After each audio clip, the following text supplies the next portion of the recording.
नमस्कार. Marathi kitchen food चॅनलमध्ये तुम्हा सर्वांचं मनापासून स्वागत.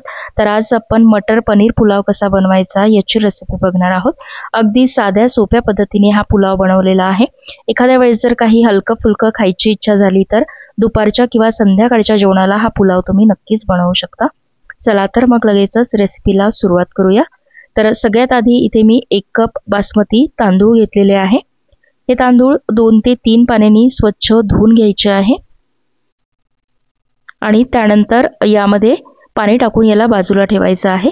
म्हणजे तांदूळ आपल्याला खूप जास्त वेळ भिजत ठेवायचे नाहीये. आपण पुलावची बाकीची तयारी करू तोपर्यंत हे तांदूळ भिजतील. तांदूळ बाजूला ठेवून देऊया. तोपर्यंत आपण बाकीची तयारी करू. इथे मी 2 ते 3 टेबलस्पून तेल गरम करून घेतलेलं आहे आणि त्यामध्ये पनीर आपल्याला थोडंसं परतून घ्यायचं आहे. तर 150 ग्रॅम पनीर मी इथे वापरलेलं आहे. पनीरचं प्रमाण तुम्ही कमी जास्त करू शकता. पनीर जे आहे ते मोठ्या गॅसवरतीच आपल्याला फ्राय करून घ्यायचं आहे. थोडासा याचा रंग बदलला की पनीर आपल्याला काढून घ्यायचं आहे. खूप जास्त वेळ पनीर फ्राय करायचं नाही, नाहीतर ते रबरासारखं होईल आणि खायला चांगलं लागणार नाही. बघा, पनीरचा रंग थोडासा बदललेला आहे. आता हे पनीर काढून घेऊया. हे छान तळलं गेलेलं आहे. आता त्याच तेलामध्ये 1 ते 2 टेबलस्पून काजू मी तळून घेते आहे. काजू टाकणे ऑप्शनल आहे. तुम्हाला नसेल आवडत तर नाही टाकले तरी सुद्धा चालणार आहे. बघा, काजूचा रंग सुद्धा छान लालसर आलेला आहे. काजू सुद्धा मी काढून घेतलेले आहे. आता आपण लगेचच पुलाव बनवायला सुरुवात करूया. जे आपण पनीर तळून घेतलं होतं तेच तेल मी इथे वापरलेलं आहे. आता यामध्ये काही खडे मसाले टाकते. 3 ते 4 लवंग, 3-4 काळी मिरी, 1 मोठी विलायची, 1 हिरवी विलायची, 2 दालचिनीचे तुकडे, 1 तेजपान आणि 1 चमचा इथे जिरं मी घेतलेलं आहे. साधं जिरं इथं वापरलेलं आहे. सोबतच 2 मीडियम आकाराचे कांदे लांब चिरून घेतलेले आहे आणि 2 ते 3 हिरव्या मिरच्या इथेच मी टाकून घेतलेल्या आहे. आता हा कांदा जो आहे हा आपल्याला थोडासा सॉफ्ट होईपर्यंत परतून घ्यायचा आहे. कांद्याचा रंग बदलवायचा नाहीये. अगदी 1 ते 2 मिनिटं कांदा परतवायचा. बघा, कांदा छान सॉफ्ट झालेला आहे. आता यामध्ये 1 चमचा आलं लसणाची पेस्ट टाकून ती सुद्धा याचा कच्चा वास जाईपर्यंत परतून घ्यायची आहे. आणि त्यानंतर यामध्ये घरचे रेग्युलर मसाले टाकायचे आहे. 1 चमचा लाल तिखट टाकून घेतलं, चवीनुसार मीठ टाकायचं आहे. अर्धा चमचा हळद टाकून घेतली, अर्धा चमचा धने पावडर टाकलेली आहे आणि अगदी पाव चमचा यामध्ये गरम मसाला टाकला. मीठ मला थोडंसं कमी वाटत होतं म्हणून पुन्हा थोडंसं मीठ मी यामध्ये टाकून घेतलेलं आहे. आता हे सगळे मसाले परतून घ्यायचे आहे आणि त्यानंतर यामध्ये आपल्याला मटर टाकायचे आहे.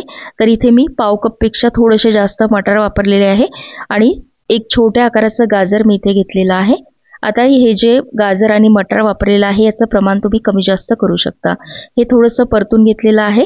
मसाले जळू नये म्हणून थोडंसं यामध्ये पाणी टाकून घेतलं आणि आता जे तांदूळ आपण धुवून ठेवले होते, भिजत ठेवले होते, त्यातलं पाणी काढून घ्यायचं आहे आणि ते तांदूळ यामध्ये टाकून घ्यायचे आहे. तांदूळ टाकल्यानंतर त्याला मसाल्यामध्ये 1 मिनिट तरी छान परतून घ्यायचं आहे. बघा, इथे तांदूळ छान परतून झालेले आहे. आता पुलावला आपल्याला पाणी टाकायचं आहे. तर इथे मी पाणी गरम करून घेतलेलं आहे. गरम पाणी पुलावला टाकलं की छान मोकळा होतो. तर 1 कप मी तांदूळ घेतले होते, त्यासाठी 2.25 कप पाणी टाकून घेतलेलं आहे.